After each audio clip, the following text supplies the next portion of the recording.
Namaste, everyone. I'm Dr. Falguni Gandhi here at One Day Ayurveda in Houston, Texas. I'll be your host and guide to this wonderful journey of Ayurveda and knowledge of holistic healing. Before I start and introduce my dear friend and a very special guest, I wanted to just bring to you that when we first started our medical school in an Ayurveda back in India, the professors, the first thing they say is, and I will read this out in Sanskrit, it's Sattva Buddhi Yukta Vidyarthi Eva Ayurvedam Grahanam Arhati, which is you as a listener and you as a student, the interest in Ayurveda and all the holistic medicines, you have to have the patra, you have to have the sattvic, pure, clear, balanced mind to be able to receive this beautiful knowledge, which is very vast. Today, we will just be talking for a little bit, just to get a little overview of Ayurveda and how we can help the Western world with all this beautiful knowledge. So that is what I wanted to initially start with. And then you can have an open mind to be able to grasp more because there's a lot of knowledge available out there. But at the same time, we would like to welcome you to the space where we explore balance, health, and the power of natural healing. On this podcast, we'll explore ancient wisdom, modern insights, and practical tools to bring balance into your daily life. We will share stories, conversations, and practical guidance you can use. So let me introduce you to our special guest, our very first podcast here in Houston, and Dr. Anu PK. She is a BMS from Kerala University. She has absolutely a lot of good specialization. She has done MD in Bhaishya Kalpana, which is Ayurveda Pharmaceuticals. And at the same time, she has, specializing in stuff like chronic illnesses, which is, of course, always very good, women's health, a lot of many specializations, including chronic illnesses, women's health, and, of course, the Panchakarma. So, Dr. Anu, so very welcome to have you on our very first podcast. I've been chatting with you, and it is just amazing how much beautiful knowledge you have and training, and how you've been helping the patients, not only in India, where you have over a decade of experience, but here also in the United States, that you have been helping with so many different, patients that, can get advice, whether it is just Ahar Vihar and all that. And before even we start there, I would like for our listeners to see, what is it, if you can give us like just an overall, why should people be interested in this ancient knowledge of Ayurveda, and how can they go around learning more, after this podcast and many more podcasts coming up?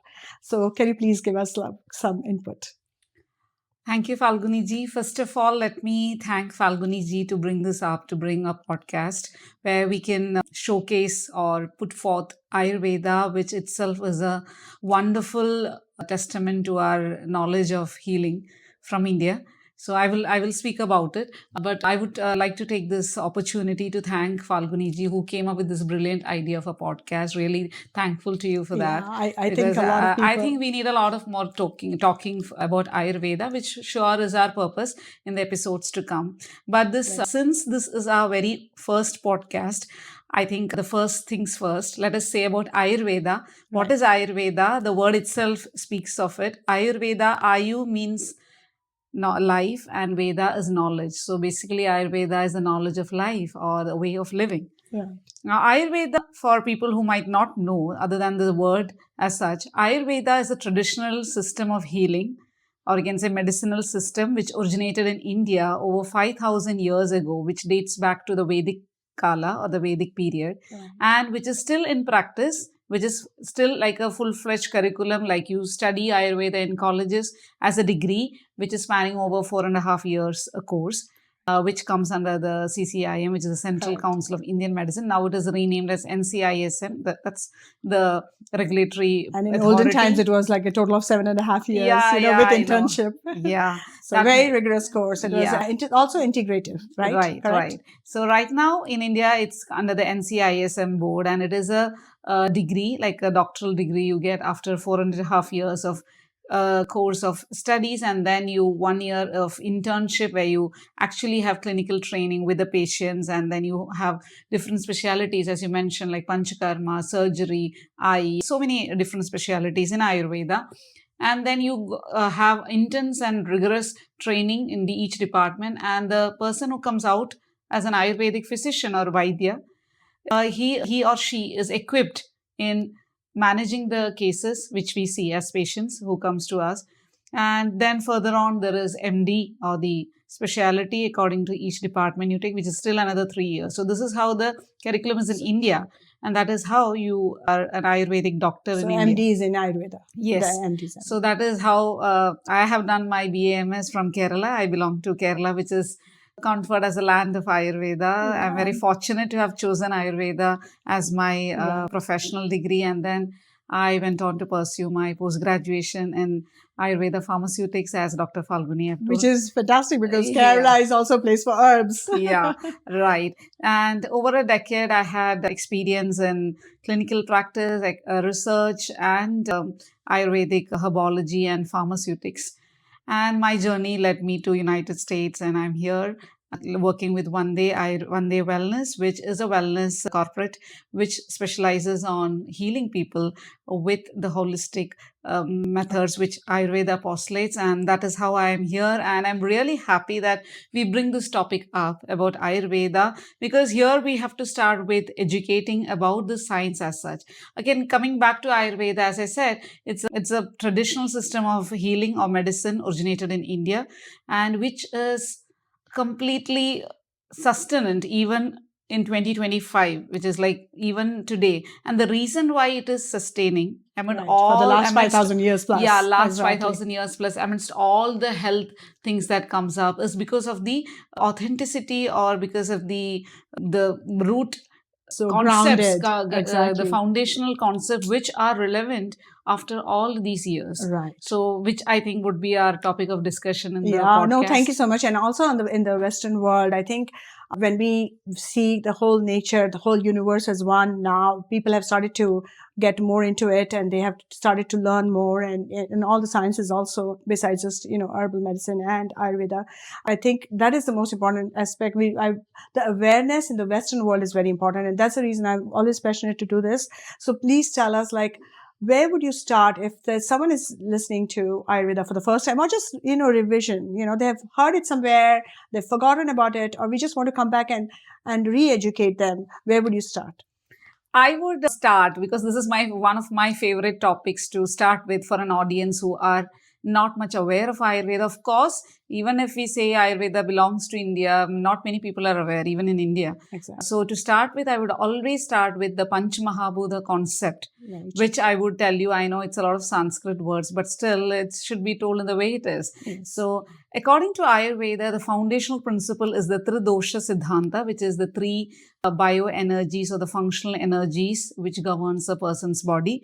And everything in the universe, be it anything, be it a living matter or a non-living matter, is composed of 5 bhuta or elements, and Mahabhuta, the big elements. So which are they? Which are water, fire, space, air, and air. Yeah. Space, so Prithvi, Up, Tej, Vayu, Akash. So Prithvi is earth, Up is water, Tejas is fire, Vayu is air, and Akash is space or ether. So everything in this universe is composed of these 5 elements, which are called as Mahabhuta. And again, these 5 elements are in the proportion, they are combined to form the 3 doshas, which is Vata, Pitta and Kapha. Now, what is Vata, what is Pitta, and what is Kapha? These are the functional bioenergies of which a person is made of. Vata, the Vata dosha is composed of the 2 elements, which is Vayu and Akash, which is air and space element. Because of the gunas, they're light. And in the body, it is mobile. manifested as mobility, movement. Correct, Attributed exactly. to functions in the body as movement, joints. The properties and are such. Yeah, the properties of movement, locomotion, then anything to do with the movement of any, like say, it can be a movement of blood, movement of air, movement of our basic movement itself. So that's the functionalities. Now, how do you understand it in a form of the bioenergy which is governing it is the logic behind it. Now, coming to Pitta Dosha. Pitta Dosha is composed of water and fire. So, water and fire, and it is representing anything to do with transformation, a heat, like say, think of digestion. You associate it with Pitta, metabolism, right? Yes, all the functions wherein there is a transformation from one state to another. Right. Like say, when you eat digestion. food, digestion is the easiest example, but it's not only limited to digestion, but that's the easiest example where people can connect. But digestion also at the subcellular levels. Yes, right. So that is the Pitta dosha. Okay. And the final one is the Kapha dosha, which is a combination of Prithvi and water, that is earth and water. So something which is having stability, which is having a formation, you can say growth. Yes. So like, or you can say structural component is attributed to Kapha dosha. More properties like the heaviness, and stable, grounding effects. Yes, right. Is, not easily mobile. Yeah. And so based on these are the three doshas, as I said, the bioenergy. So the fundamental concept of Ayurveda. So each one of you, like be it me or be it you, you know very well, but I'm just telling for our viewers who are not aware of it. Every single individual is composed of all the three doshas, which is Vata, Pitta and Kapha. Basically, everybody has all the three. And may I ask you something? Yeah. So let's tell our viewers, what is dosha? Dosha means actually impurities, right? But why are they labeled as doshas? No. Exactly. That is a very nice, tricky one because dosha, the word dosha means dushyante di doshaha, according to if you say like in Sanskrit, there is a beautiful way of explaining each word. So, dushyante di dosha, that which can vitiate or that which can go off balance is called as dosha. It doesn't mean it is bad. That which is having the ability to go off track is called dosha, which is having the property to get imbalance. So, our goal is to make it in balance. So, dosha doesn't mean it is wrong. It means that it can be. It has a probability of going off balance. And that is what we do. We are trying to make it in balance. Yes. Rather than imbalance, we are trying to make it in balance. So that's whole of Ayurveda concept is balance, balance and balance. Right. Yeah. So when all the three doshas, which is Vata, Pitta and Kapha in balance, then that is called as the ultimate health. Like if you, that will be our next, like in the coming topics. So dosha, that's a very good, interesting question. I have also not pondered about it in a long time, but it's nice that you brought it up. Yeah. So because, when they go back and if someone wants to, of course, all the Sanskrit words are, they're all available online, AI, use all the technology in the world to understand more about this.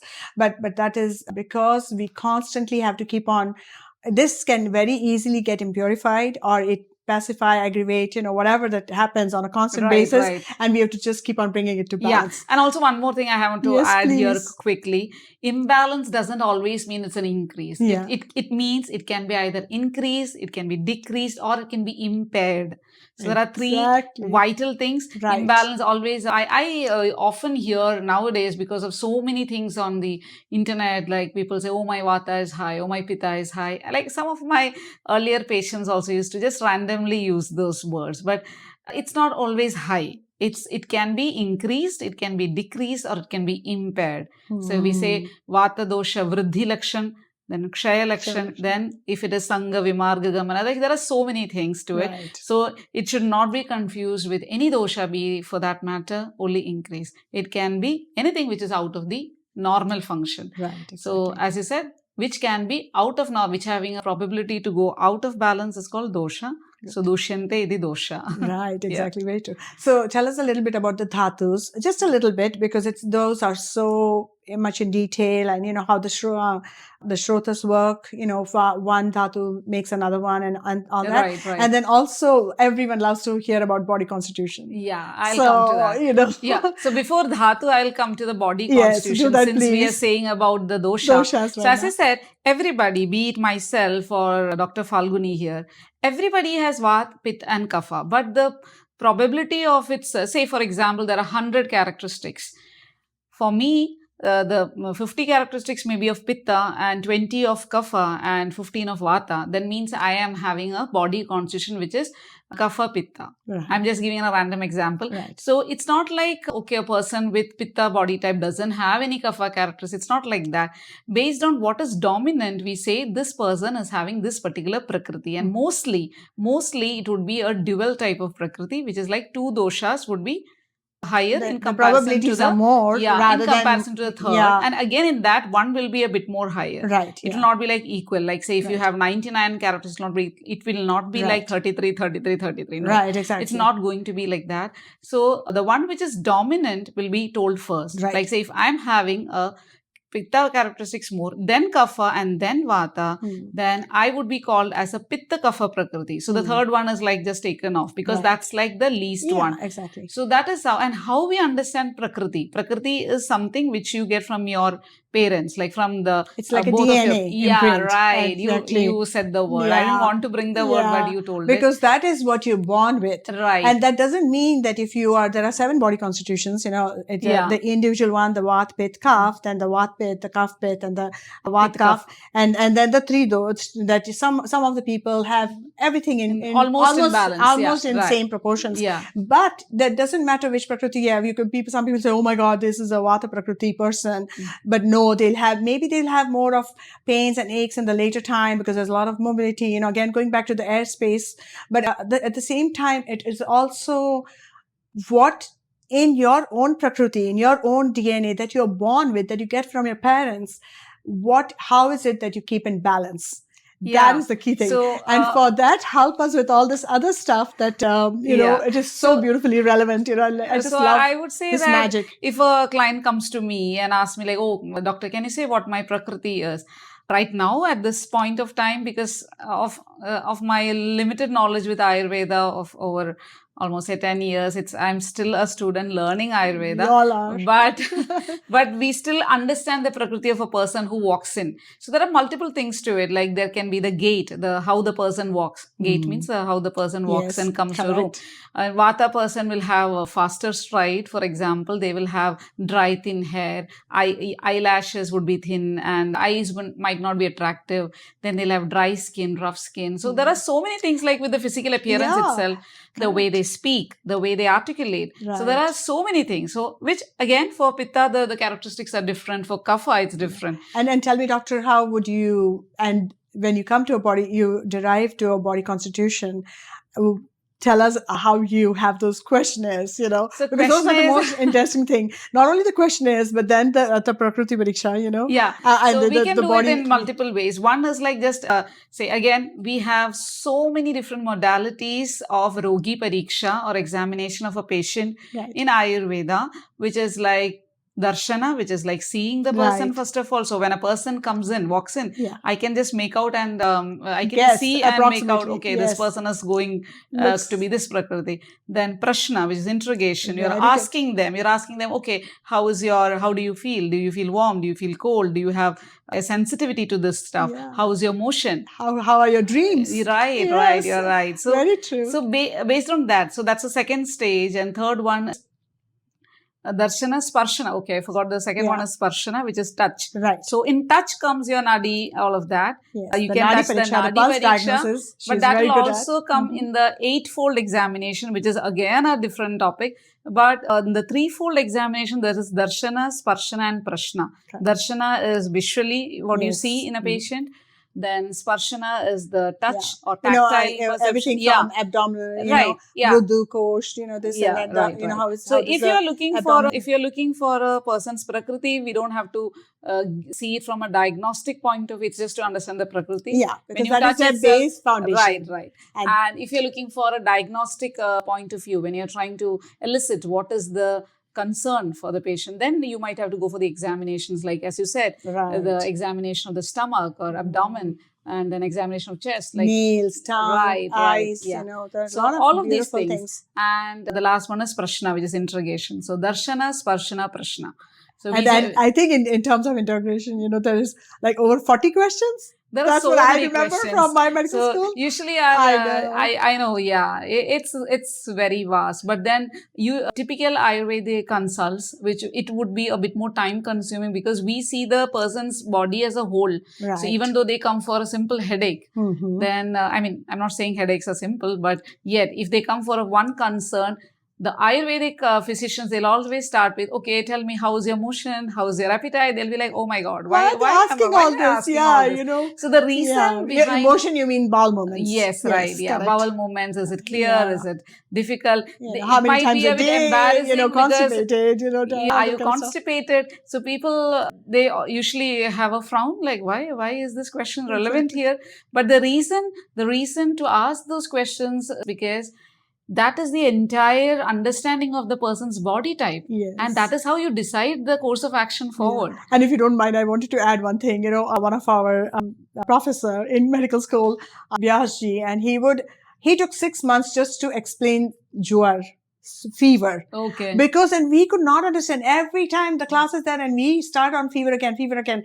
That is how you have to go back and think. Don't think like how the Western world thinks or modern medicine thinks, because that fever can come from so many different ailments. There could be a Vata fever, a Pitta fever, aggravation of a Vata, a Pitta, a Kapha, and on and on and on. It's so complex with all the dhatus and marmas and chakras, but it is just a beautiful way for you to go back and say, hey, this is something I really want to go and dig in and learn. But I was just fascinated by that fever. For 6 months we kept on studying, and also I go back to this concept in my mind all the time is yatra yatra dhua tatra tatra agni. That philosophy was also ingrained in our mind for the first month that we were enrolled in the medical school. Was why just every time talk about the same thing? Wherever there is smoke, there is fire, because it goes back and engraves inside. It's like, let's look at the body as a whole and let's stop thinking about, right? Isn't that so beautiful? Yeah, that's and like, that's how we just then our way of our concept is then becomes completely different. Like as you bring this out, it's like a wonderful analogy. Like we study it in the first year in Padartha Vijnan. Yatra yatra dhumaha tatra tatra vannihi, which means wherever there is fire, if smoke, there is fire. Fire, exactly. So this sounds really like, oh my God, what is this? It's such a small thing. Yeah, we all know that. But that is actually postulating the cause and theory effect, which is the Karya Karana Siddhanta, which is another principle in Ayurveda. Means you have to always go back, retrospect. Yes. So you're not thinking like a supportive medication or we are going to see what's the cause behind the it's not like you have a headache, just pick up some Tylenol or whatever. Swallow it. No, it doesn't work. You have work to like always that. go back and we see, okay, go why to the root cause, right, and find out, and then treat that. And treat the root. So that is summing up the answer for your first question. Why is Ayurveda still relevant? Because we are going back in time and finding out the answers. So why did you get that particular concern in the first place? Wow. So you go back and back. So the questions asked to the patient in front of you might be numerous. They'll be like, oh my God, there's so many questions. Yes. Because we want to elicit the cause behind it and what led to the concern, and then how to prevent it in the future, how to correct it now, but at the same time how to balance it and correct it for the future. Because so that gives a thorough understanding regarding the causation of the particular concern or disease, and then you can decide or determine easily how to go forward in the aspect of treatment. So that's how beautiful Ayurveda have explained all the concepts. Maybe it doesn't make sense when you are in the first formal years of your medical learning, like okay, why where there is smoke there is fire, what does it mean? But it is postulating the theory of cause and effect, which is Karya Karana Siddhanta in Ayurveda. Right, very true.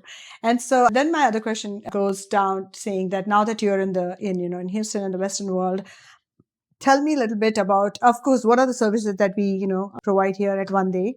Also, at the same time, you can tell me, what do you feel that your clients, your patients get more benefit from? And what are they, and because they're repeat, they're constantly, right?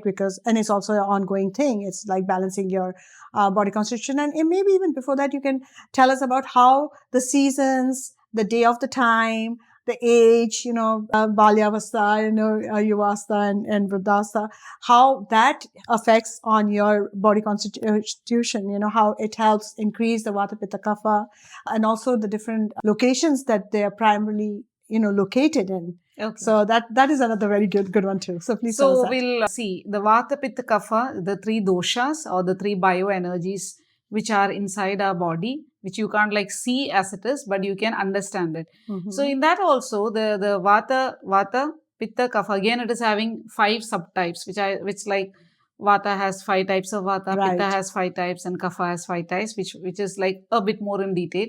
But again, to matter of factly, to put it in a easier way, Vata dosha is located in the lower part of our body, in simple terms. So any diseases or any concerns that will affect the lower part of the body, like say your pelvis, your apan vata is the vata responsible there, reproductive organs, that is all governed by the Vata dosha. Right. Pitta dosha is located in the middle part of the body. So digestion, metabolism, all diseases are associated there. Like you have heartburn, then there's its Pitta dosha affected, because that's in the middle part of the body. So the organs are also the organs which are in the lower part of the body. Vata is prominent. Right, and they're hollow. Yes. So and again, going back thinking about nature and holistic and wholesome, and you say, oh, no wonder, because the colon is hollow. Right. And the Kapha dosha is in the upper part of the body, like above the chest. So Kapha, Pitta, Vata. Exactly. Or you can say like Vata, Pitta, Kapha. Yeah, exactly. Yeah. So that is about the seat of dosha. Means they are more prominent there. It doesn't mean there is no Vata here. No. Anywhere else. Vata, Exactly. Vata is having, again, one more important factor. Vata is having an upper hand. Like if you might remember shloka in Ashtanga Hridaya, which is Pittam Pangu, Kafam Pangu. Right. I mean, they are both like the supporting actors. Exactly. Oh, I love that. The main actor is Vata dosha. So Vata should be always... Who can move them? Even if they get aggravated, the Pitta can only be in a particular stan or what easily. Yeah. But the easy way to, is the Vata. And then that's the reason the Vata, the space air or the Vata qualities, when they get aggravated or when, whatever. It's just... It has 80 big illnesses. Right.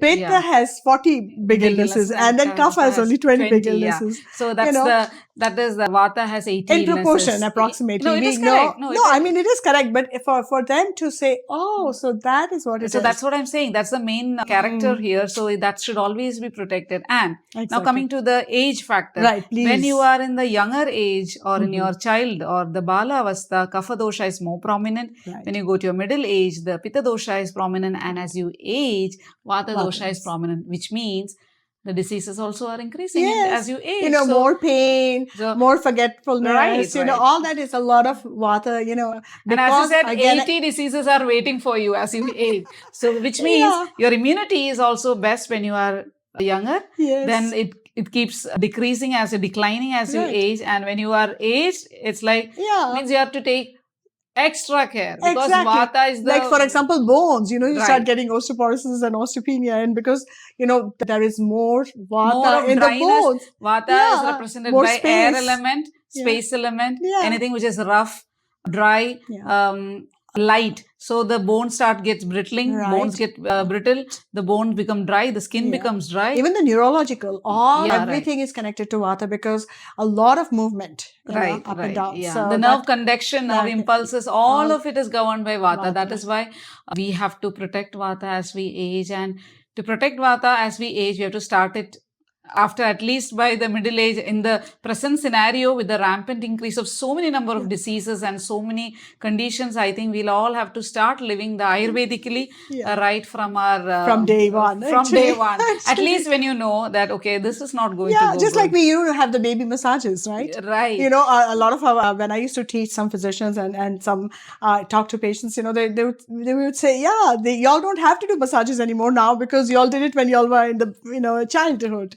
Balyavastha. So that is definitely for sure. And I also wanted to go say, like sometimes when a patient comes to you or client and says, oh, I did all this panchakarma, but, my labs are all normal, but that's not a problem to have. That's where you're trying to attain, right? Yeah. So that was a really nice one that we talked earlier. And so again, why is that a complaint if you are have normal everything? But that's what we want. Yeah. People sometimes they get worried if the reports come normal, because I don't know. I am so happy and relieved, to be honest, if the reports come normal. But then, as I said, scientific tools or diagnostic purposes, lab reports are just to make sure to ascertain, because in the modern way of seeing things, if you have something visually, it's wonderful. I should say True. that science we have to adopt. Right. Sometimes some of the clients say that, oh, why don't you just check my nadi and let me know what it is? But yeah, that I would know. But if you want to know, you can just take a report and see your cholesterol, you can see your liver function, and then you can be assured. And if it's coming normal, the integrative way to do too, right, in this modern world is very, just like, acute illnesses, emergency, all that is fantastic in the modern world, I mean, of course, especially hospital, Houston is known for its best hospitals, but that is of course there. But this is the one not only for treatment, many times Ayurveda, but also rejuvenation. Right. So Ayurveda is a way of life again. Exactly. And the principle of Ayurveda is swasthasya swasthya samrakshanam, to protect or prevent the health of a healthy person, or to preserve the health of a healthy person.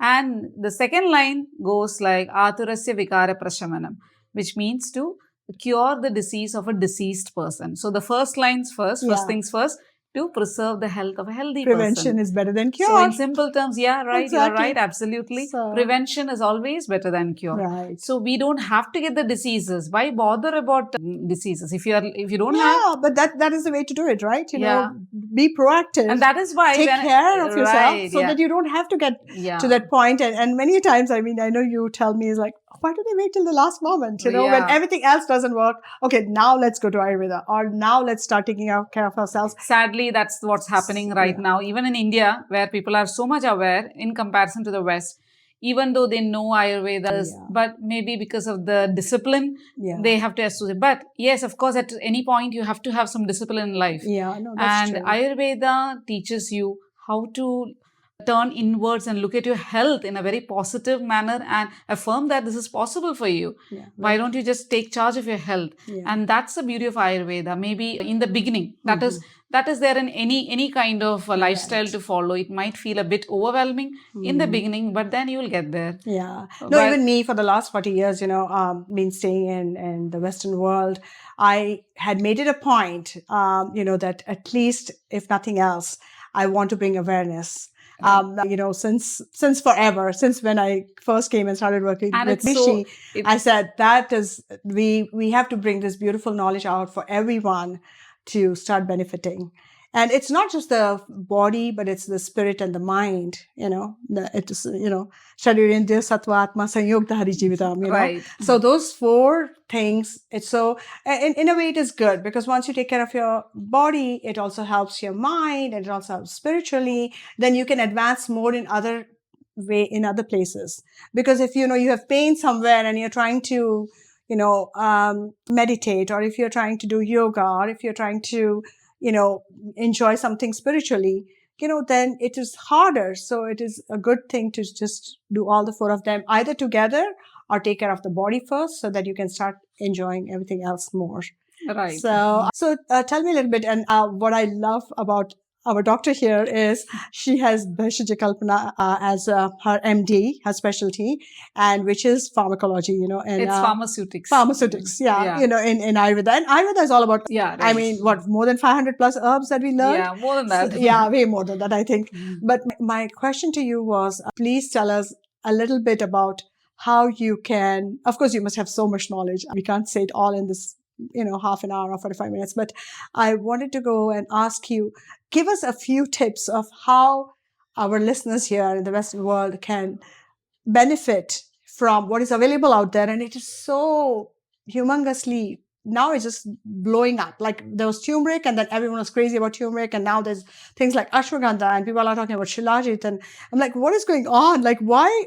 So tell us just some tips that, they feel comfortable. Well, why do we need to get this capsules and not just get some turmeric at the grocery store, or just even maybe grow some? See, turmeric is something which they have picked up. The Western world picks up something. I don't know what makes them pick up. So earlier one time it was some other herb, and nowadays it's shilajit and ashwagandha. Ashwagandha all are good. But the problem happens when people just use it mindlessly. I would say mindlessly. Say, for example, of ashwagandha, shilajit, and Shankhapushpi. These are all herbs which are having phytoestrogens, which is called plant-based estrogens.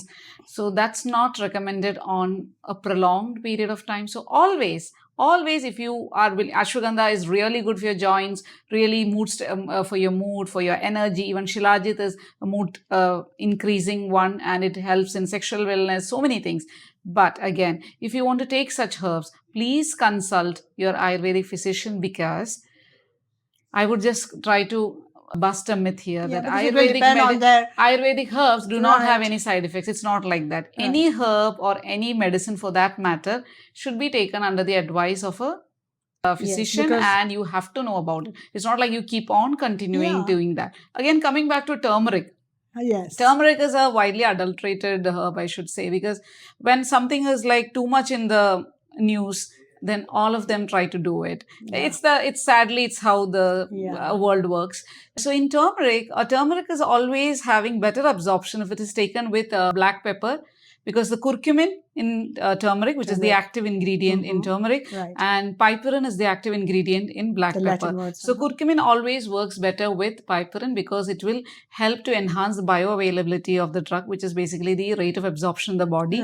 And it is a very good antioxidant, which antioxidant means it will kill all the free radicals. Free radicals are the, I can say, to put in simple words, free radicals are the molecules that are produced in the body as a result of so many physiological and anatomical processes that are going in, basically metabolic processes that are going inside the body. So these are the oxygen molecules which are produced as a byproduct, and if they accumulate more, it will lead to so many other problems. So antioxidants.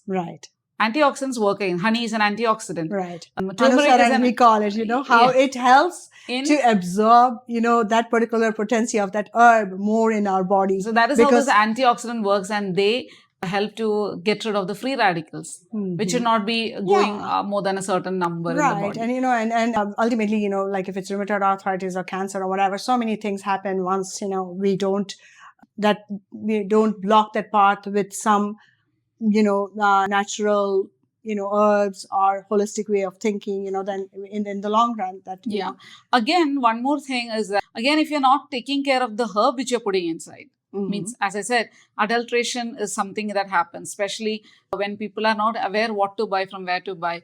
Always go for organic sources, because organic sources means where there is no fertilizers used in the growing stages itself, where they're just growing in batches for the purpose of medicine or for the purpose of internal consumption, wherein they are using proper mechanism. So usually in India, there are good grades of turmeric. Like one is from Erode, which is in Tamil Nadu, other one is from Alleppey in Kerala. So many sources are there. I'm just giving a few examples. And they grow it organically in loose soil only for the purpose of making or manufacturing herbs or formulations in Ayurveda.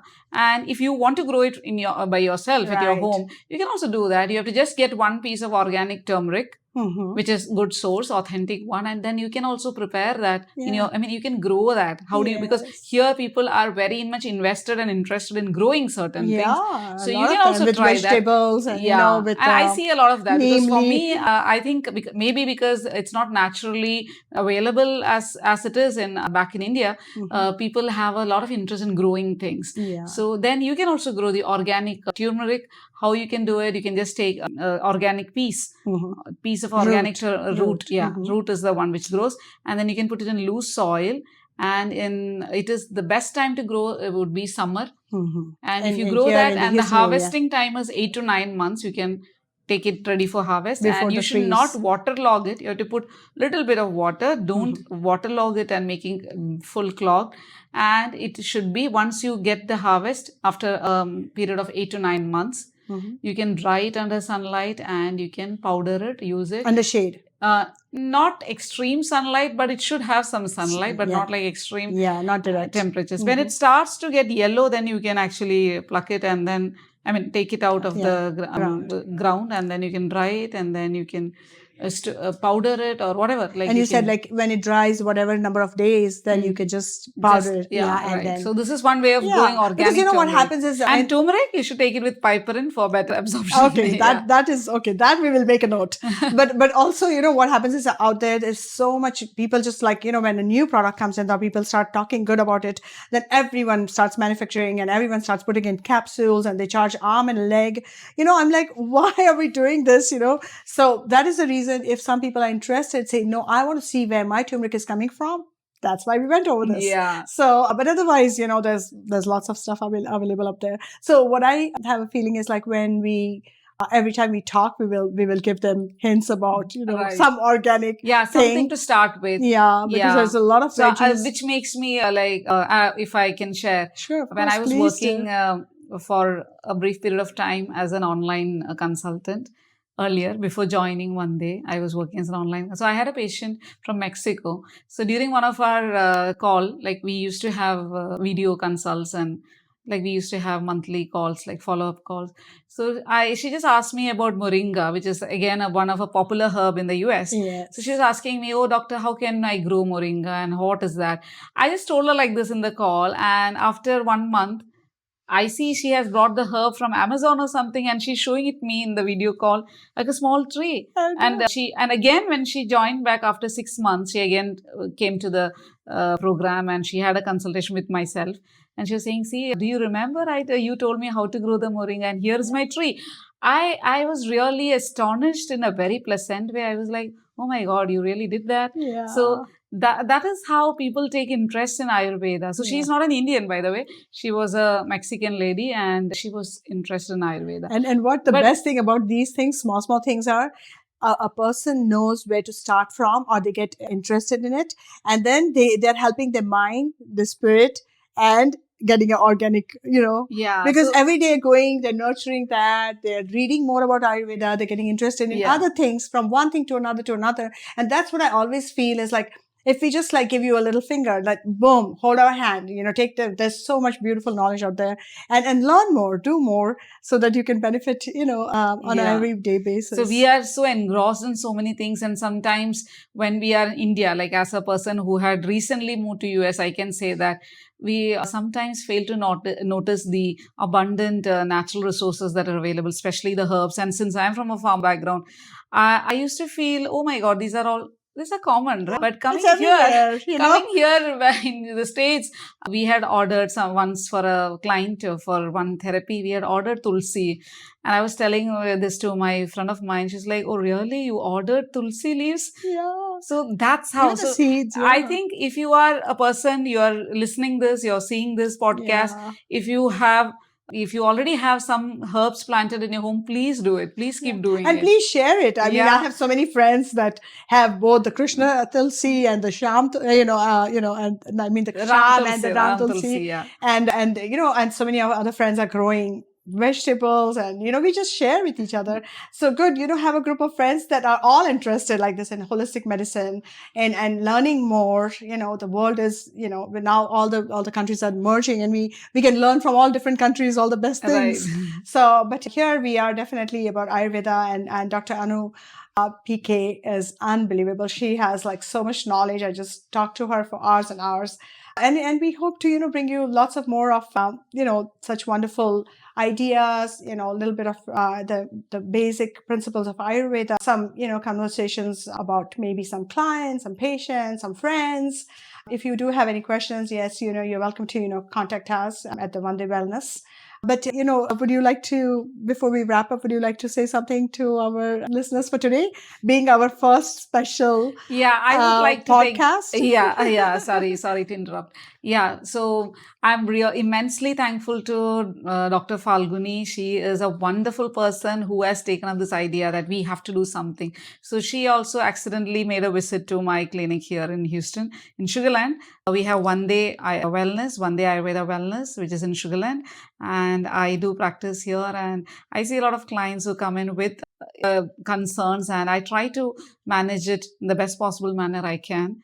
Because as I said, herbs are limited but still we do whatever I can in my capacity with the limited resources. We try to guide them in har vihar, like the diet, and which we would again come back and come talk back more and about talk Rutucharya and all in the Dinacharya later and all episodes. So that. this is our initial podcast, and let this be a start, or you can say like a start button to our series of Ayurvedic discussions, interesting discussions. And I'm immensely thankful to One Day Ayurveda Wellness, Falguni ji, and Mr. Murali also, who is the owner, who is the person behind One Day, who has been instrumental in bringing Ayurveda, He's also very passionate, who had left no stone behind in bringing Ayurveda somehow to the West, especially in Houston, Texas. And I'm happy that we have started this, and this picks up, and we engage in Ayurvedic conversations, getting people more aware about this beautiful science, and let us keep doing at One forward. Day, then you do the Abhyang and the in One Day, speaking about One Day, we offer all services in Ayurveda, be it Panchkarma, Abhyanga, which is oil massages, all the external therapies, in-person consultations, and if you want to do some learning of Ayurveda, we do have courses which will be available as well. And we have herbs as well. And you can always visit www.onedaywellness.com, and you can see a bit there as well. Yes, a lot actually, and lots of facilities. And we promise to keep you guys engaged with our Ayurvedic conversations. Oh, thank you so much. And I'm really thankful once again to Falguni ji. Thank you so much. Me too. Thank you, Dr. Anupike. Thank you. Thank you.